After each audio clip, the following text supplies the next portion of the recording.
Well, welcome everyone. I'm really glad to see so many people here.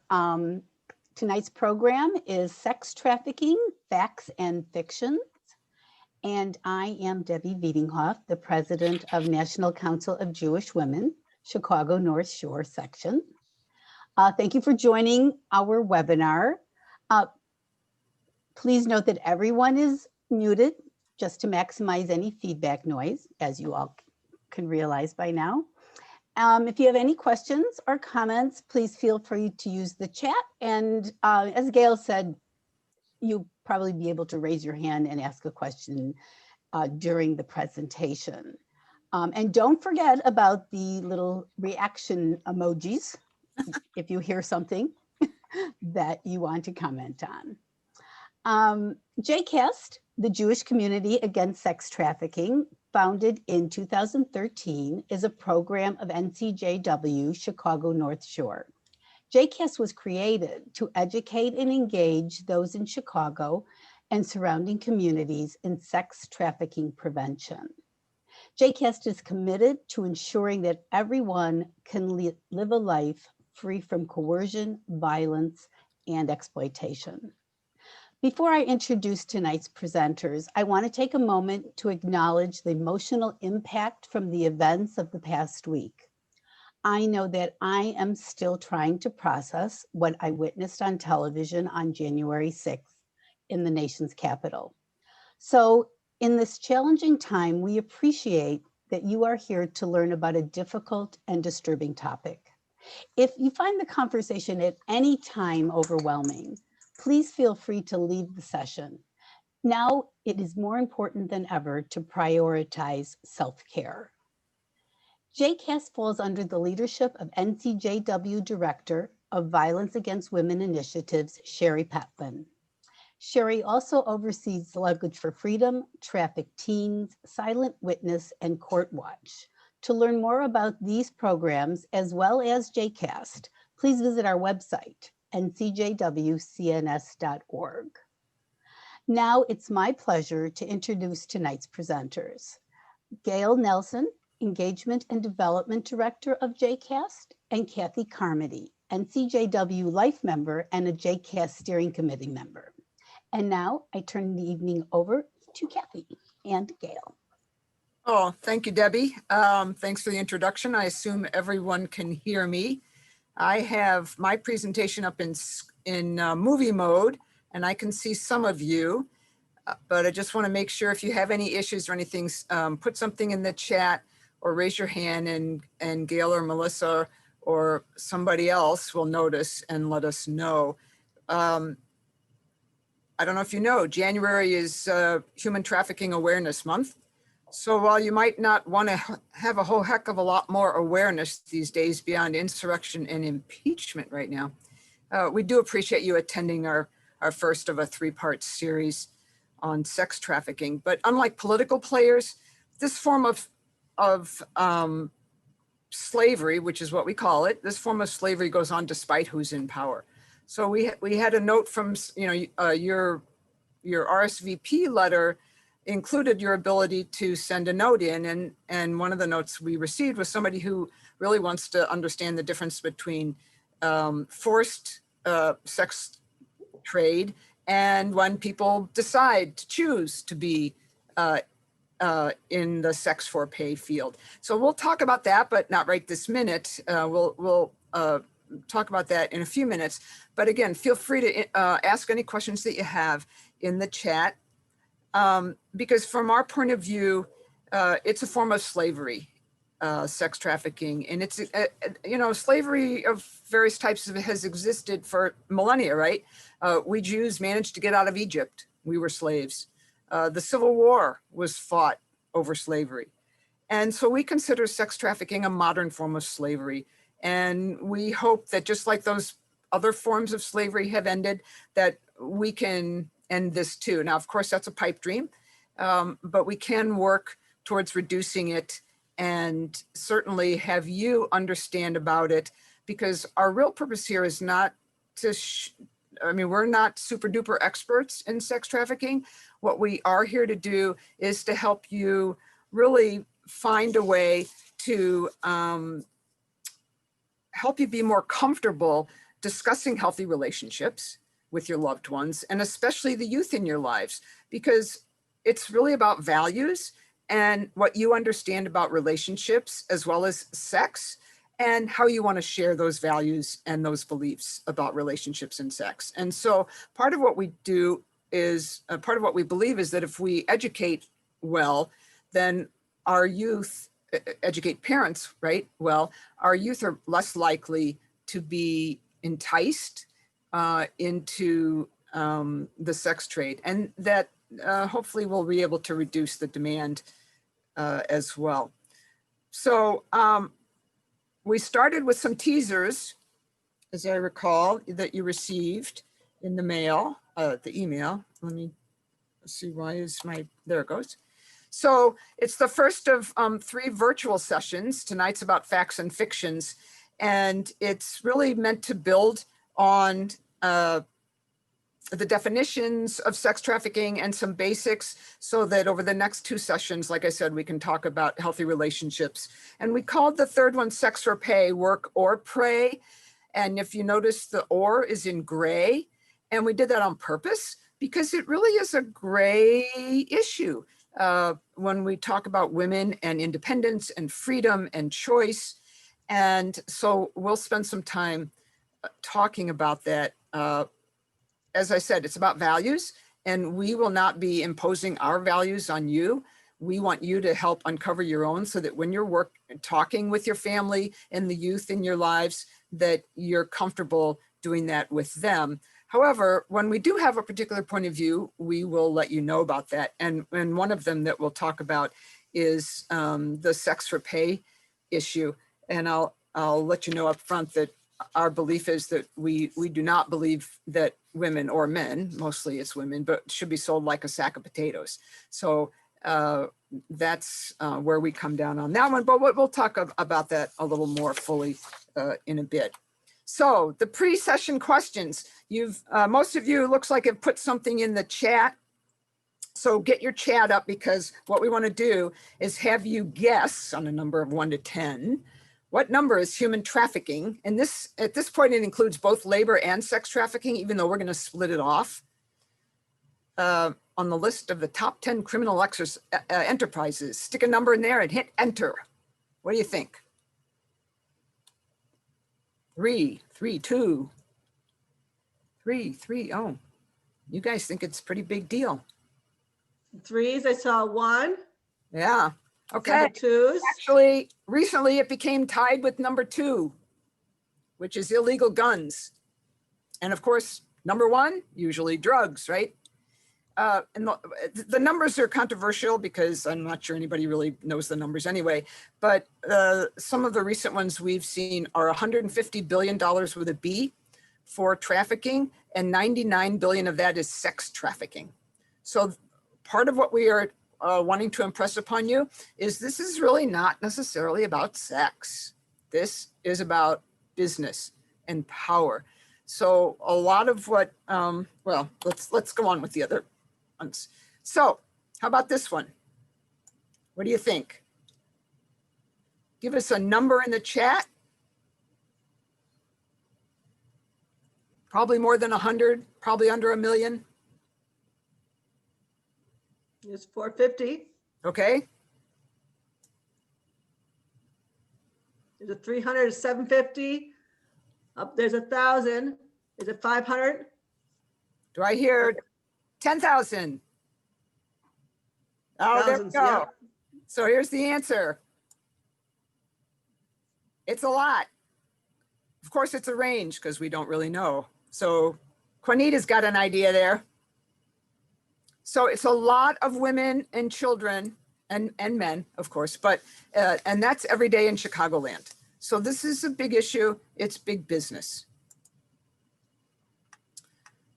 And how about this one? What % of trafficked survivors are born in the US? So we're talking about, part of what we're going to talk about tonight is stereotypes, right? And fact and fiction. So what's your stereotype telling you is the percentage of trafficked survivors who are US born? Oh, now we're all over the place. I saw a 25 and now I saw an 80.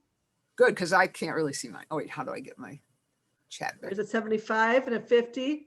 Yep, we're Okay, so right now, as we know of it now, it's 86%. So most of us tend to think, right, that this is from somebody who is kidnapped from Vietnam and brought to the US, or kidnapped from the street somewhere and done something to. And what we'll see is, yes, that's the case, just not a whole lot of cases, or not the majority of cases. And while you're at it, how about this? Is a bonus question. Some of you are NCJW members, and if not, we have recently had an 18-week anti-racism is a verb program on Facebook, and anybody could join. And each week we had prompts and videos or articles or whatever, and you could have a discussion with people for that particular week. And so we thought we'd ask a bonus question, which is, when you first read these other 3 questions, did you see white Americans in your mind's eye? Because when we talk about who the victims and survivors are, you'll see we've got stereotypical views there too, because most of us tend not to think that these are white American girls. And I see that Laurel has her hand up. I'm trying to find her in my, oh, there we are, Laurel.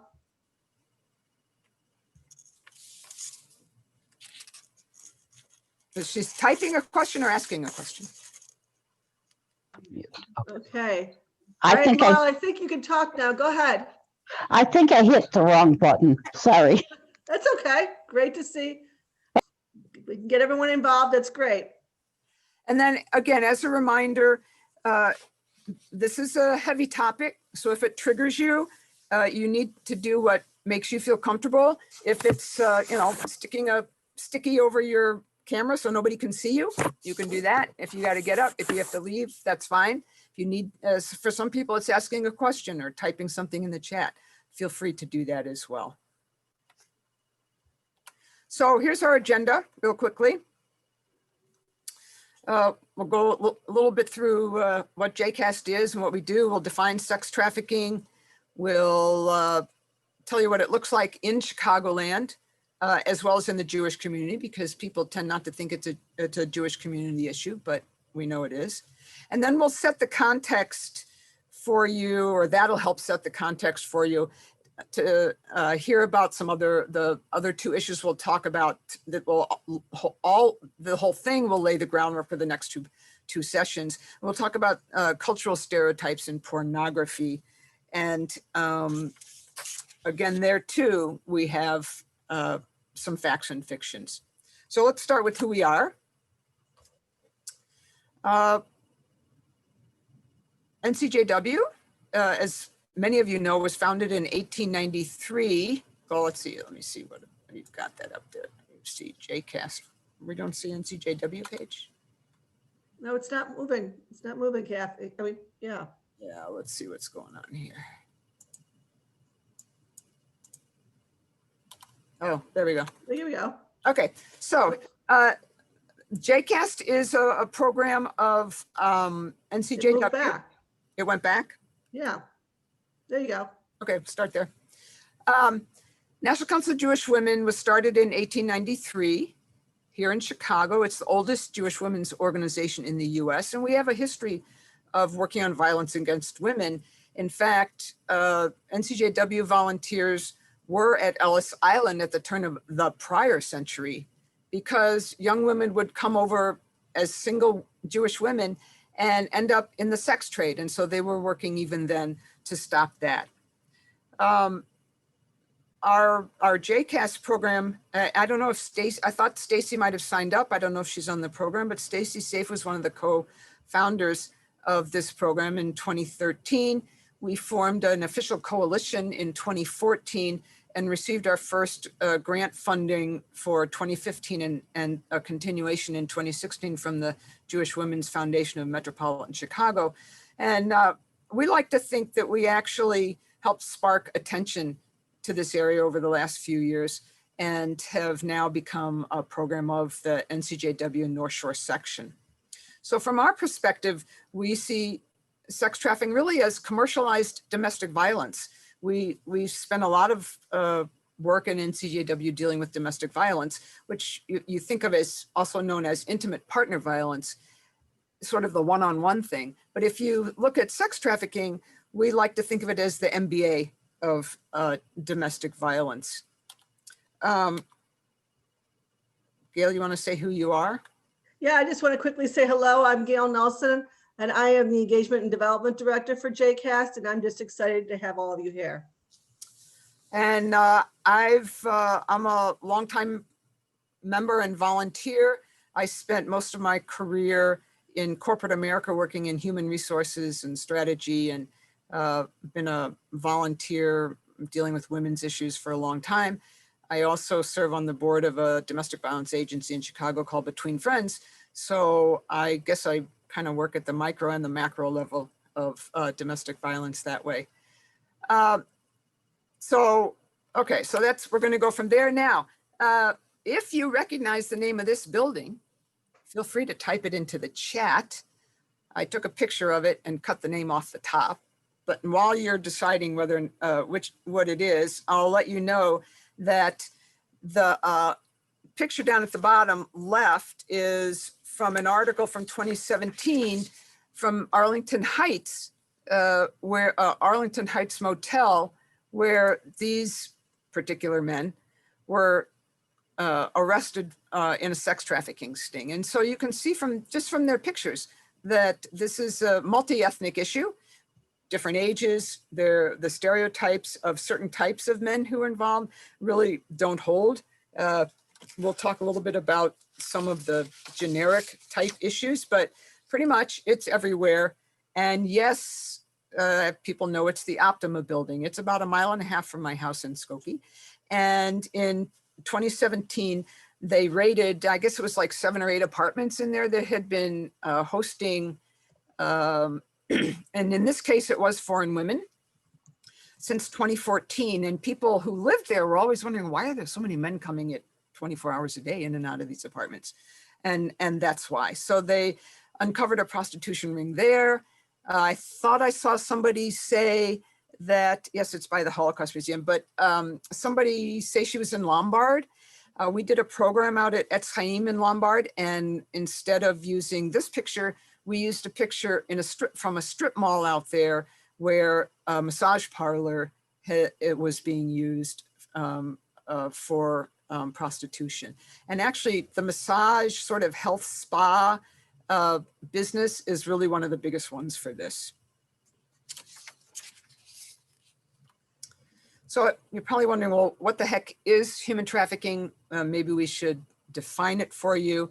So it's sex trafficking is a part of human trafficking. Human trafficking is the sort of big umbrella piece. And as we said before, the sex trafficking piece, at least that what we know of, is by far the biggest in terms of dollars. But the definition is that it's the recruitment, sort of the finding, the recruiting, the transporting of people within or across boundaries. So you tend to think of it having to be across boundaries, whether state or national, and that's not true. It can be within or across boundaries by force, fraud, or coercion. And that's for the purpose of exploiting them economically, whether it's labor trafficking or sex trafficking. So it's really commercial sex acts, services that are induced via force, fraud, or coercion. And you think about the what part. The what is the recruiting and the transferring and the holding. The how is what you see on your screen. So via force, fraud, or coercion. This is the federal definition here. And the why is, why are they doing this? Because of the business around prostitution, sexual exploitation, forced labor, and to a lesser degree, organ harvesting, but we tend not to hear too much about organ harvesting. Some important things to note, one of them is that if the victim, the survivor, is under 18, then you only really need to show the recruiting and the exploitation. It's because, especially in Illinois, it's automatically considered force, fraud, or coercion if the person is under the age of 18. And some of our language has changed over that, about that in the years. over the years, it used to be a child prostitute. There's no such thing as a child prostitute. Anybody under the age of 18 doing this is basically a victim.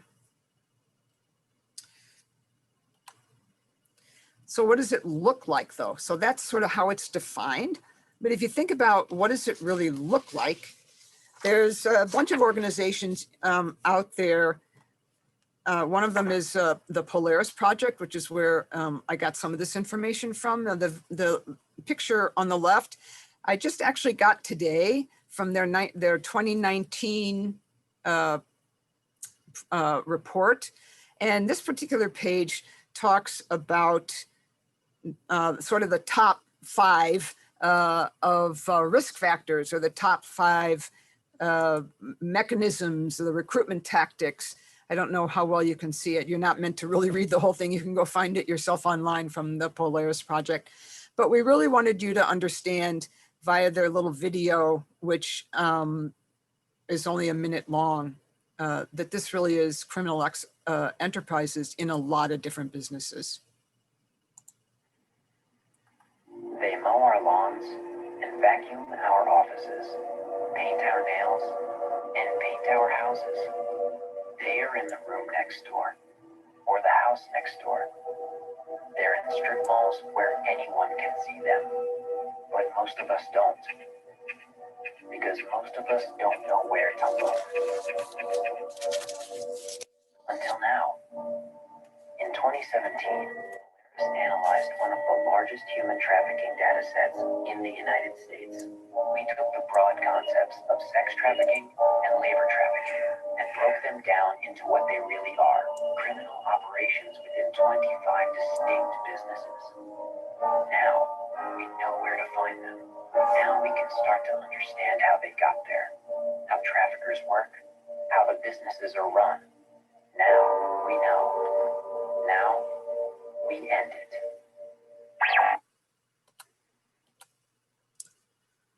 So one of the fictions, if tonight's theme is fact and fictions, one of the fictions is that most victims are kidnapped off the streets.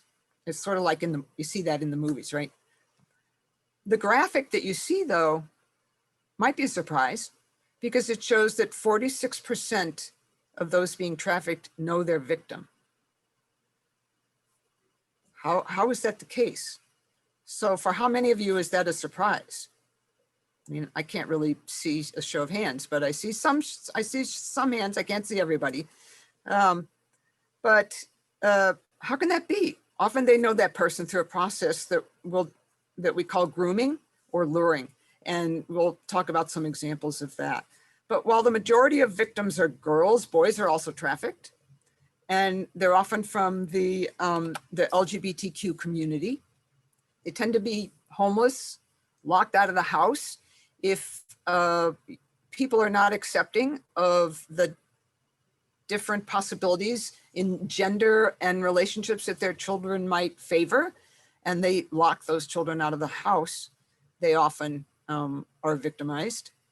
Poverty, immigrants are often power played in this area in this way. People who are disengaged from their families. Often, you'll find that the children in the justice and child welfare systems have often been abuse victims, and so there's a whole world of what happens because people lure or groom their victims into becoming part of the system. And imagine now, what's it like in a pandemic? Well, it doesn't really stop. And so it's something that we need to think about. What's actually increased is the nature of the video. Here we are, we're online right now. So everything's gone a lot more virtual.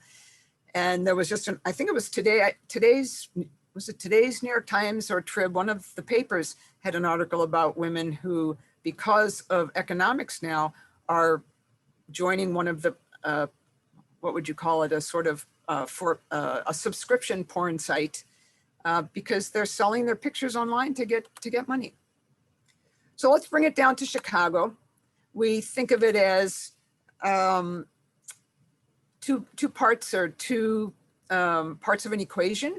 There's the trafficked Those are the people who are trafficked, and then there's the Johns who buy their services. We talked about the 16 to the 25,000 women and children per day. What you may not know is that the average age of girls entering this business is 14.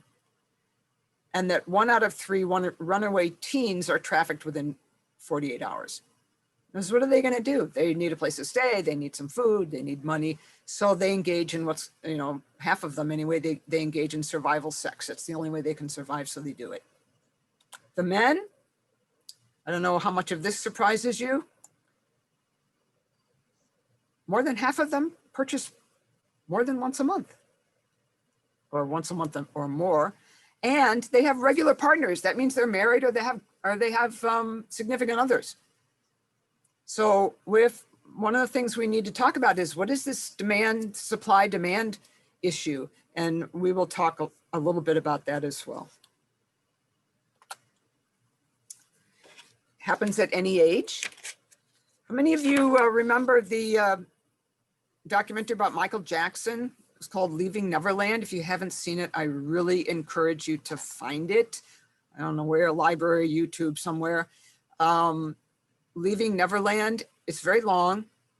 The first hour, if nothing else, it would be great to watch, or the first couple hours, 90 minutes, whatever, because the documentarian actually builds the video as if you are being lured, as the young boys were by Michael Jackson. And so it really, really shows you how it happens. The U.S. gymnastics team, you might recall that it's just really terrifying, but that the girls being abused by Dr. Nasser had their mothers on the other side of the screen in some cases. Jeffrey Epstein, so there's, and Robert Kraft, a couple well-known members of the Jewish community. Ghislaine Maxwell. What's cool about that whole example is we often don't get information about or understand the issues around the people who are enabling and working with the traffickers. So as that story unfolds, which it is doing now, that will be really very instructive. And then I am not a fashion mogul. I think this thing I've had since like high school. So Peter Nygaard was a new name to me, but he also now is on our best list, right? The Making of the Girl, note you see down at the bottom of the page, video is a way that you can look. It's about a 5-minute video, so we don't really show it in our programs. But it'll show you how a young girl from the southwest sides was lured into the business. But that's the stereotypical part. So we didn't really want to show that as much as let you know that sex trafficking, for instance, in Wisconsin is a huge issue. And there is a series on YouTube you can find where this one woman goes through her story and explains how she was victimized. This is about a 25-second part where she talks about how she was lured in. I befriended the guy's girlfriend, so I befriended his girlfriend, and then we became friends. And it's you're young and you like to have a best friend or feel like you have a best friend, and it's fun to go with someone to get your nails done, and so they lure you in through materialistic items. So she starts explaining how that's done. And one of the things that we know is that often this pattern of abuse can begin in adolescence, and that parents really don't pay attention and don't know that sex trafficking occurs in their communities because they're unable to identify the warning signs that their teen might be in a violent relationship. So there are a lot of teen dating programs being developed. This is Human Trafficking Awareness Month. February is Teen Dating Violence Awareness Month. And we certainly can share a little bit more about that, but you will probably hear more about that in February. So that's the basics kind of sex trafficking. we wanted to switch now to the fact and fiction around cultural messages we receive, because the purpose of doing this is to develop youth who understand the difference between stereotypes and reality and not boxing people in. If you think about the fact and fiction of all the messages we received when we were young, holy cow. I mean, not that I really ever wanted to be a princess. I grew up with 4 brothers, so I kind of wanted to be an athlete. But if you think about the cultural messages around us, that's not new, right? We live in a culture of objectification of women and men, and especially in the media. So what those of us who are sort of on the other side of the hill, what do we remember? We remember movies like Pretty Woman, and sort of glamorizes prostitution. The thing that's changed, though, is that the children are exposed much more easily, and most of it's free, right? They can go online or on their phones and find it. So when we were talking about this for the princess problem, I decided to do a search, and I came up with, I think it's 366 million hits on a Google search in, you know, whatever part of a second that takes. So when we think about princess culture, what are we talking about? What kind of messages? I mean, feel free to type some in the chat, what you think those messages are. There's a 4-year-old at my back neighbor, and for Halloween, she was a princess. And so I remember when we were talking about it and her mother was around, and I asked her if she was going to be a lawyer princess or was she going to be an engineer princess? And she kind of looked at me funny, but her mother thought it was great. And so we want to talk about, when we're talking with our youth, there's nothing wrong with doing princess stuff. It's just a matter of what values do you want them to have and what expectations do you want to set for them, so that they feel that their sexuality is not something that is negative, or they're allowed to flaunt it as in the movies, but not really feel it or not use it for pleasure. So we want them to see themselves, the girls and the men, as a source of strength and power and independence. So we think about it from a Jewish perspective, right? Jewish girls we're supposed to be perfect, and we're supposed to avoid conflict and preserve harmony. But my experience is lots of cultures are like that for the women. And so it's not just Jewish culture. Who's ever heard of the man box? This idea was started around the 80s by a guy out in Oakland, California. And here I've got Tony Porter's link to his TED Talk in 2010. You can look at that as well. And in some of our programs, we play a little bit of that. His notion was, just like the girls are in the princess problem, men are socialized into a box as well. They're not allowed to cry. They're not allowed to express emotions except anger or rage. They have to be aggressive. They have to be dominant. And so he started working with a lot of men to help them understand that they also need to be a whole emotional person. But now, what do you do with the folks who don't want to choose either of those, that choose not to be binary for their gender? And I don't know if you know, but the Field Museum now doesn't call Sue he. They call, Sue the dinosaur. Sue is a they now. So people are, if the Field Museum is getting it, then a lot of other people are getting it, to understand that it's okay if you're 15 years old and you want to be, a boy one day and maybe a little more feminine the next day. That's okay. And I will admit, I just recently in December binged on Schitt's Creek, and really agreed with all of whoever said that it was a great show, because nobody really paid much attention in a negative way to people's gender. It was just people were who they were. And so I didn't have the patience for the whole thing, but I did watch seasons 1, 2, and 6. So however he found his partner, I don't know. I'll have to find that in the future. But the point is that when teens, not just teens, anybody is being put in whatever box they have, we have to figure out, as people loved by us, how are we going to handle that and how are we going to talk about that? And that's why we talk so much about what are the cultural messages that we're experiencing. They're everywhere. Any chat, Gayle, that we need to hear or mention yet?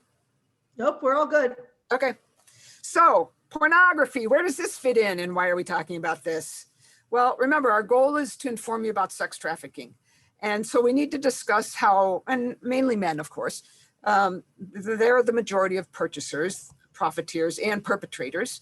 How do they come to see purchasing sex as acceptable? That's really the problem from our point of view, is that people see purchasing sex as acceptable.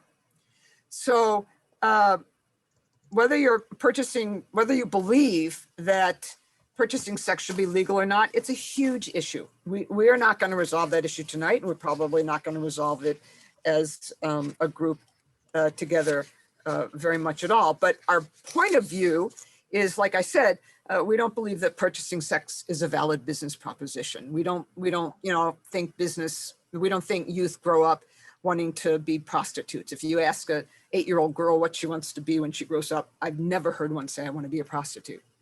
So it's a huge topic, and we know this is awkward for people in the room. There's this virtual room is full of people with different beliefs about whether porn is acceptable. Again, we're not trying to change your values about this. We want you to choose what your values are if you haven't done so consciously, and be able to articulate those to your children so that you can be more comfortable about having conversations about relationships. So what we wanted to do was throw a bunch of numbers at you. As it says, the porn sites like Pornhub have more visitors than Netflix, Amazon, and Twitter combined. And think of all the stuff you download. 35% of all internet downloads are porn. So somebody's downloading a lot because I don't download any. Think about what it's like for children at home now during the pandemic, when they accidentally encounter porn during their homework online searches before the pandemic, because those people trying to sell or lure children in know how children misspell things and misspell sites, and they capture those. And then the next thing you know, a child is looking at porn. The average age of when a boy first sees porn is 11.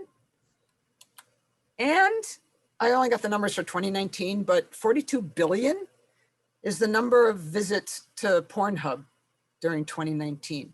So imagine what it's like. I don't even know if they're sharing the numbers for during a pandemic, because actually for a lot of people, you just have a Zoom call and you can see somebody walking around behind you naked, as they've shown on TV with some of the kids in school.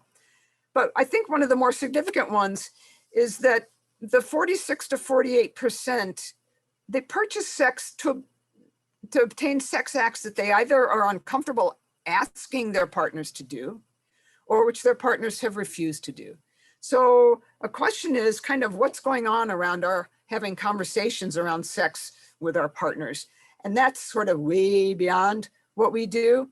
But the point is, if people are out there purchasing sex, I don't know if it's for the novelty, if you would call that novelty or desire, it's still something where, why do they have to be purchasing that? And so that's something for us to think about. There are a couple sites at the bottom for you to use if you want to investigate some things further. We're happy to send anything. Psychology Today is pretty good with some short readable articles around anything you want to find about this. And yet, it's sort of not our father's pornography. It still skews sexual and relationship expectations, but it's more real than ever, because first of all, it's video. In our day, you got Playboy magazine, or you found a copy of Lady Chatterley's Lover or something, but now it's free. It still objectifies, degrades men and women, and illustrates unrealistic expectations.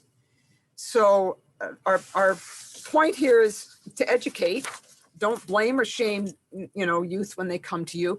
We want you to feel comfortable that when they come to you, you have something to say, such as, look, these videos are staged just like movies. And that's really not how people engage in regular sexual behavior. So I can give you an example where it says Grand Theft Auto. Now, the only way I've seen Grand Theft Auto is when my now 28 and 30-year-old nephews were young. And I was back in my hometown, St. Louis, visiting my brother, and they had Grand Theft Auto playing the game. The only way they were allowed to do that was with my brother was in the room with them, because it was pretty violent. I imagine it still is, even more high tech. And so when the whores, who, of course, in the video, they're called hoes, and when they would come out and they would get shot and whatever, all the terrible stuff that would happen, my brother would say to them, now, this isn't real. And I just would hear him say, now, this isn't real. And he just kept saying that over and over again. And so when we first started doing these programs a couple of years ago, I called them up and I said, hey guys, would you mind if I use the Grand Theft Auto story about you? And they're like, no, fine. And they sort of both said at the same time, I know it's not real. So clearly my brother got through to them. And I find that such a great story about how you can deal with these things as a parent. And then, I don't know, don't most of us wish that our parents or relatives had more conversations with us about these things? I mean, for me, my mother, I had Grey's Anatomy in the bathroom. Remember Grey's Anatomy, like medical book? So no, that wasn't the best way to teach me about biology before some of those other books came out.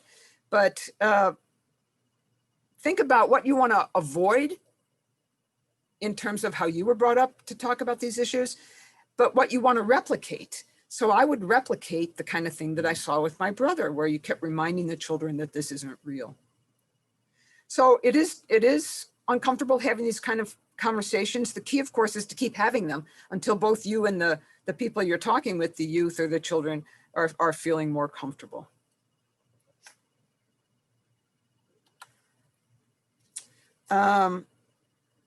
What's our time? We've got a few minutes left. So we think from there, that's loading you with a lot of information. We thought it would be useful to say, okay, you're probably saying to yourself, well, okay, so what can I do about this?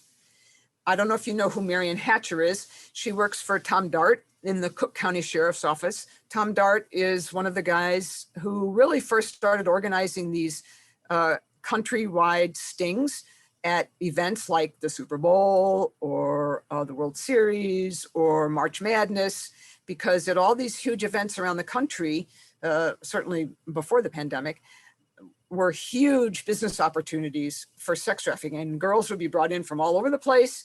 And it was just an enormous opportunity for them to do stings. And so usually every year, they've got the resources to make big stings once or twice a year. And actually, that's kind of how Robert Kraft, when he was caught the morning, I think it was the morning of either the day of or the day before the Super Bowl, when his team, the New England Patriots, were in it. He was in Florida, and then he went up to wherever the Super Bowl was. So it's a big thing. But if we can end the demand, then the traffickers won't make any money getting the supply. So one of the things you can do is what you're doing now. You're educating yourselves. You can educate your family, your colleagues. It's sort of, the water cooler now is kind of changed, at least until the pandemic is over. So it might be hard to have these kind of conversations over Zoom. But you can also listen to how, during the Zoom chats, how do people objectify other people? I haven't been to the gym since March, so I guess there's no locker room talk right now for me. But when there is, you can have zero tolerance for locker room talk. And you can hold the purchasers accountable, just like Tom Dart does. He will print names and pictures in the newspaper. And I remember when a guy from Highland Park was in one of those sting prints. And you can imagine having to explain this to your wife, right? You can advocate for policy change. You can support survivors in a lot of ways. We do everything from, collecting gift cards to give to the young women on the street so that at least they can have a little spending money. And you can encourage disincentives, which is the kind of thing that Tom Dart does as well. So we gave you a quick overview of sex trafficking. We pointed to some issues regarding our children's vulnerability to being trafficked and focused a little bit on action. But I think it's also important that you hear about a true story of a trafficked teen. And these are trafficked teens. I can't really see a picture of me, but I know I put my background to this picture of trafficked teens, and I think Gayle has it as well. These are life-size cutouts of children who have been trafficked. And we print out and post on their cutout their story. And we loan these out to organizations around the metro area, a lot of high schools and colleges, for instance, and synagogues and churches and everybody who wants to have this kind of discussion around healthy relationships. And Maggie was from Highland Park. And I'll read it in case you can't really see it, but Maggie met Brock, a boy from Milwaukee, Wisconsin, at the local mall. For several weeks, Maggie and Brock exchanged text messages and eventually started dating. Maggie adored Brock and introduced him to her parents. They adored him too. Brock invited Maggie to Milwaukee to meet his parents. When she arrived, he picked her up and suggested they go to his favorite restaurant for dinner. And then he invited her to dance and showed her to a private room. Brock convinced Maggie she was choosing to have sex with bar guests because it made Brock happy. By the end of that night, she had lost track of the number of men she had had sex with. So these things, it's astounding how these stories can happen, and they're true stories. It doesn't sound like it could happen, but these are true stories that, are in the papers all the time. Questions, thoughts? Could be overwhelming. So take a second and in the chat function, enter a word or a short phrase for what you're thinking right now about sex trafficking, about this session or what you learned, but don't hit enter yet. Just take a second and type it in there before you hit enter, and then we'll get to see the cascade, what we call the waterfall cascade from everybody. So once you've picked a word or a phrase, I'm gonna say 1, 2, 3, hit enter. What do we get? It's overwhelming. Yes, very widespread. What else? Invisible, happens all around us. Looking forward to discuss volunteer opportunities. I want to see everyone educated about this. Yes. Yes, the whack-a-mole, absolutely. Please put the ACT page up again. I can do that. Underestimated, absolutely. That ACT page?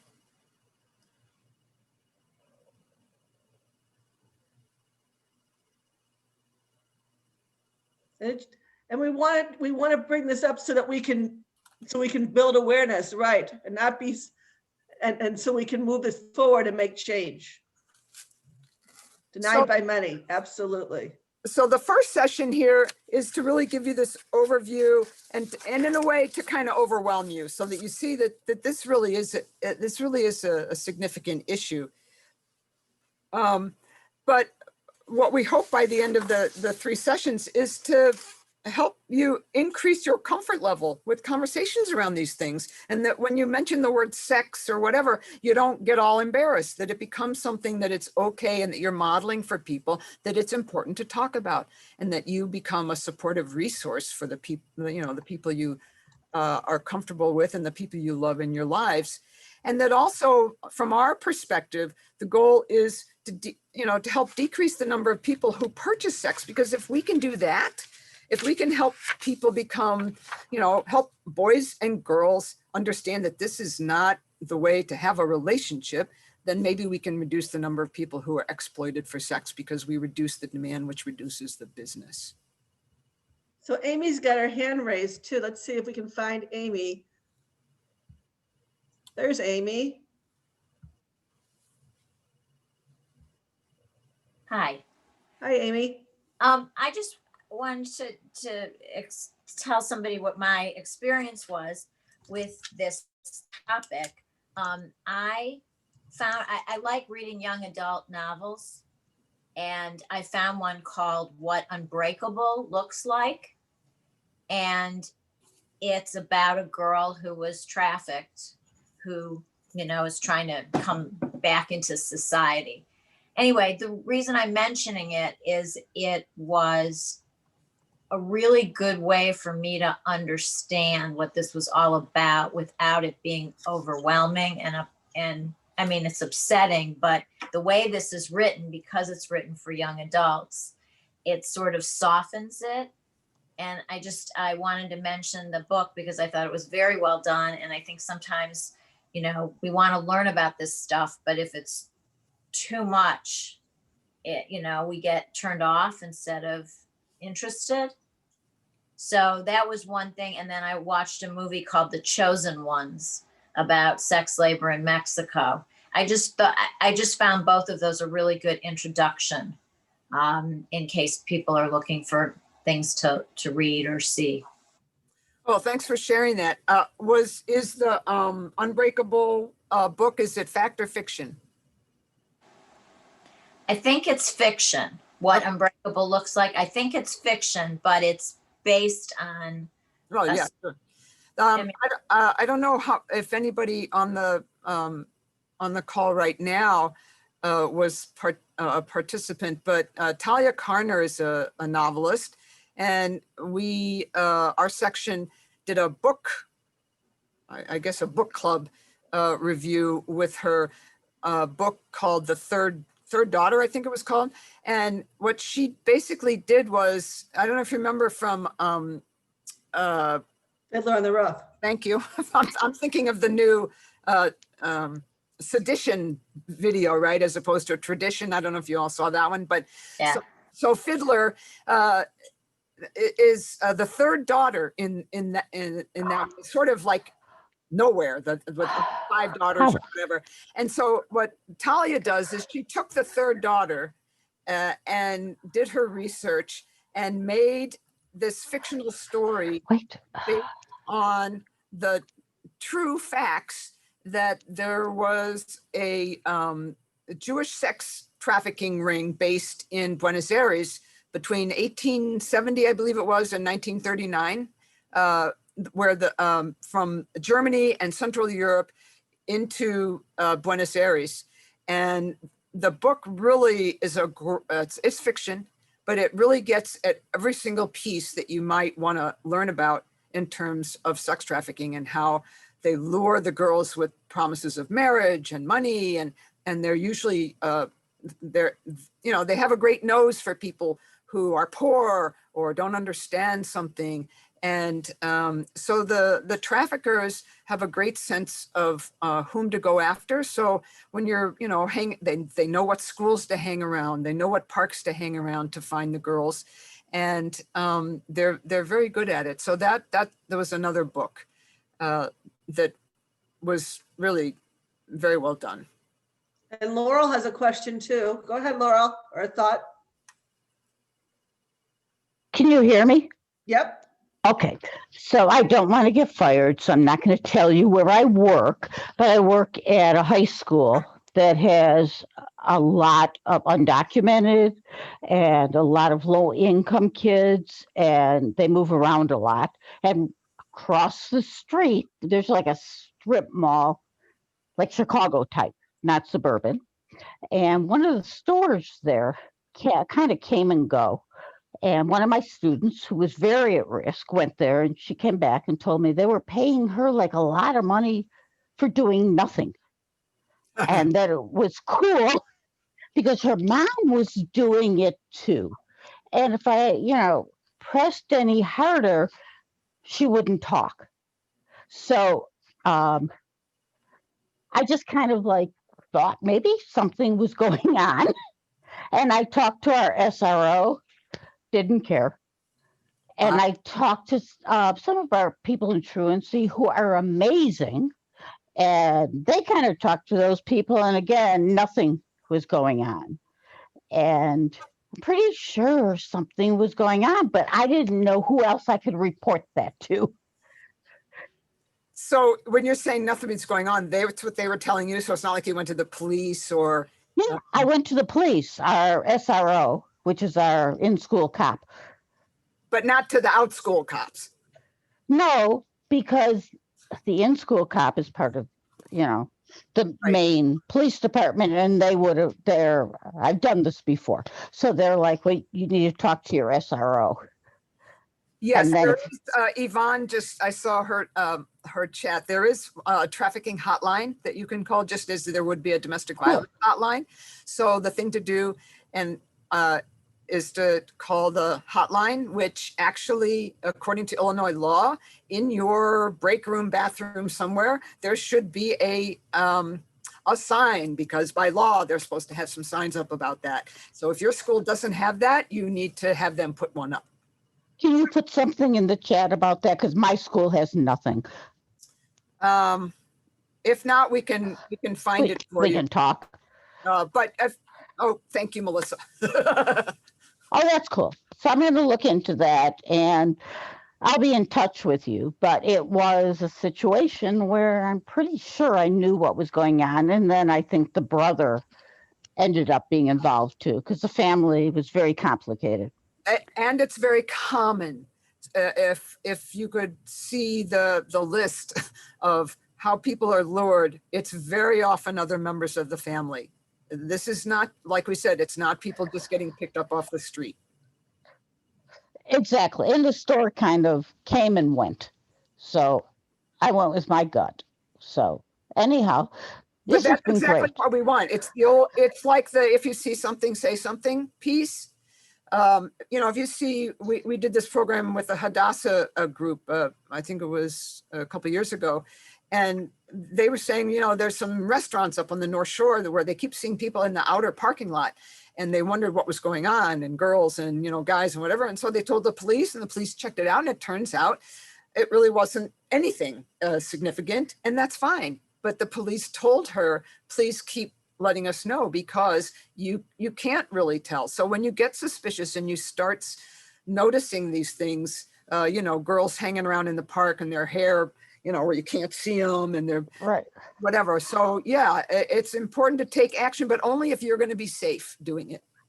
And my other part, as you're saying this, I had another young lady whose parent, she was from Nicaragua, and she'd been raped by a family member, and she would take off and go live in vacant houses. But if I went to the police, they just talk to her as a runaway. So what I'm going with is, who's above the police? Because a lot of time the police in high crime areas just dismiss things. Right. And I think a lot of times the police are uneducated, and that's why we need to get the certain states attorneys offices that have more experience and have better able to identify and to make and support these things too. We can definitely make those connections for you too. And I'm not bashing you. Actually, I'm going to call and see if you want me to, And be involved. But we do, I believe, where I work, we have so many kids that have been violated. Right. And as Kate mentioned, there are very few beds in Illinois for women of survivors of trafficking, even though if you look at the laws state by state, Illinois is one of the best when it comes to these kinds of laws. We were the first, I think, to decriminalize youth caught in prostitution. And so she said they're opening their first home in Cook County in 2021. How exciting. But yeah, we need more safe homes for women where they can recover. These are issues that the more we educate, we think the more people will pay attention, and the more we educate our folks who are elected officials, the same thing can occur. So it's great that you all are so interested in this, and some of you are already active in the area as well. It's very sad, like you said, and it's great that you all have the courage. What we encourage you to have the courage to, when you see something, to try and do something about it. And then the next session, we hope you come back. We'll talk about healthy relationships and consent, and how do we talk to our youth about this? And then on March 3rd, we'll talk about sex for pay, work or pray. Is it sex work? Is it okay to be doing this? Or are people really being preyed upon? It's a great controversy, and I don't know if we'll answer it, or if there even is an answer. But we want you to be able to discuss it in a way that you're comfortable with it. And Yvonne's got her hand up too. Where is Yvonne?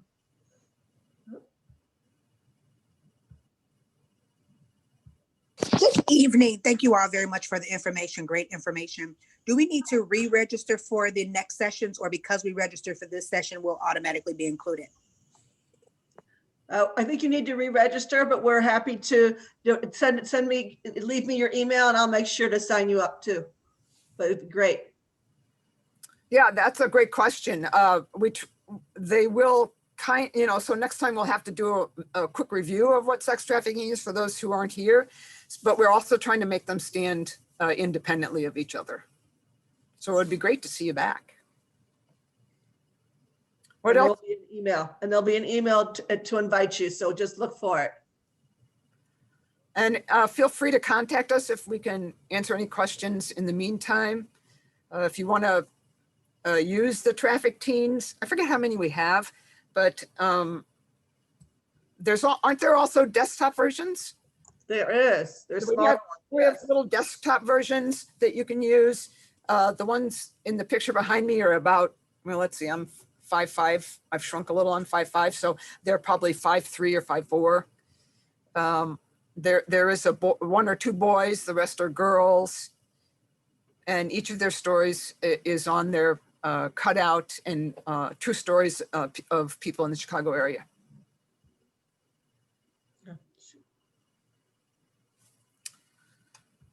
So what were some of those words? Let's see. Can we see anything? Any other comments that people have or questions?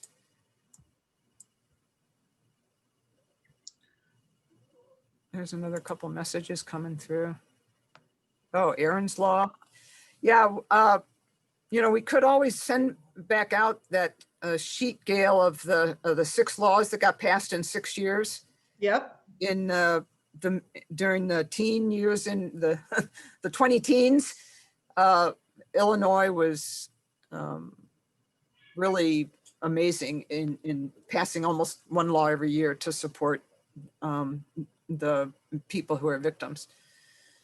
Training in schools, yes. Well, I mentioned Between Friends, where I'm on the board. We have a program called a teen dating education program called the REACH program. And it is one of the few programs right now that's being taught virtually in the public schools. And it's a 6 or 8 week program, depending on how the school wants to organize it, around healthy relationships for the youth at school. And they absolutely love it. And we're actually in the process of trying to get it certified through the CDC, so that once you have a program that I'm sure you've all heard the new phrases lately about evidence-based things. So we're working on trying to show that it actually works. And once it gets approved by the CDC, which should take a couple more years because of the pandemic, it's hard to actually get into the schools. But that'll be a program that people can use to help educate youth. What ages? It's age appropriate from, I think it's 6th through 12th grades. And we also have a program for college age students too that we use as well. So there's lots of opportunity to talk about our youth, talk with our youth, kind of make social change and change the dialogue. But I see that we're after 8. And so this has been a really great to talk with all of you. Any final thoughts? But it's been nice. We welcome the opportunity. We hope we see you on February 11th. I have one, and that is I see Mary Bonnet's name. And if you don't know Mary, I will put in a plug for our local playwright, Mary Bonnet, who has written some wonderful plays, short plays on the topic of relationships and sex trafficking that our NCJW section has gone to and had some sort of post discussions with her. And she's done great work in this area. and helps educate youth and adults on relationships as well. So it's great to have her on here. Thank you very much. Okay. Thanks so everyone for coming. We hope to see you on February 11th. And it's been really nice to spend an hour with you and to make social change. Only together can we change the conversation around this. So good night, stay healthy. Let's get some snow.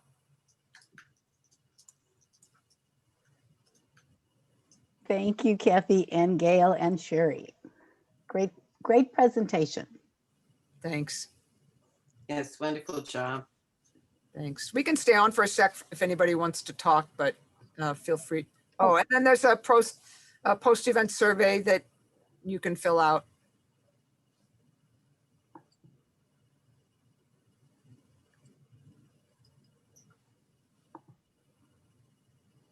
It's doing something weird. I can see it. That's cool. Can everybody see it or just me? Oh, Melissa. You were so engrossed, Melissa, you forgot to put the survey up.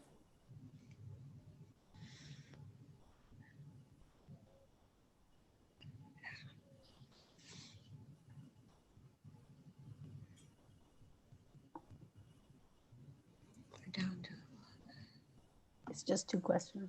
So Susan, what's the thing going on with Josh down in Missouri, Mr. Hawley? 501c3 girls. All my friends are saying, I didn't vote for him.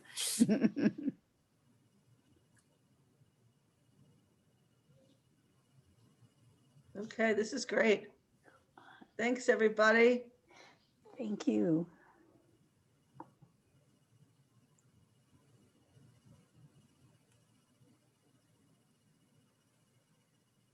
I hope they get rid of him. That was great, everybody, really. Thanks for coming, Susan. Well, thank you for this program. Yeah, I hope they get rid of Josh Hawley. I really do. He's horrible. But we do have that new Cori Bush. She's very outspoken. Yeah, I've been watching her on TV. Oh, and now we get the pets in the scene. We are getting snow and rain, and he's just a mess. Yeah, he gets migraines, I think. Oh, ladies, I want to just tell you that was really good. Thank you so much. And the participants were an interesting group. So Was good. it was really good. So So I hope somebody captured all the chats because there were some good questions and We can save it. comments. Save the chat. Because there was a number saving of the people chat. who wanted to get interest, to do more. So that's cool. Yeah. All right, I'm going if you don't mind. Good All right, night. thanks, Debbie. Thank you Good night. all. I really Bye. appreciate it. You guys are Thanks, great. Melissa. Thanks, Melissa. Thank you. Bye-bye. Take care, everybody. Thank you. Oscar, you have to get down. Come on. I'm ending.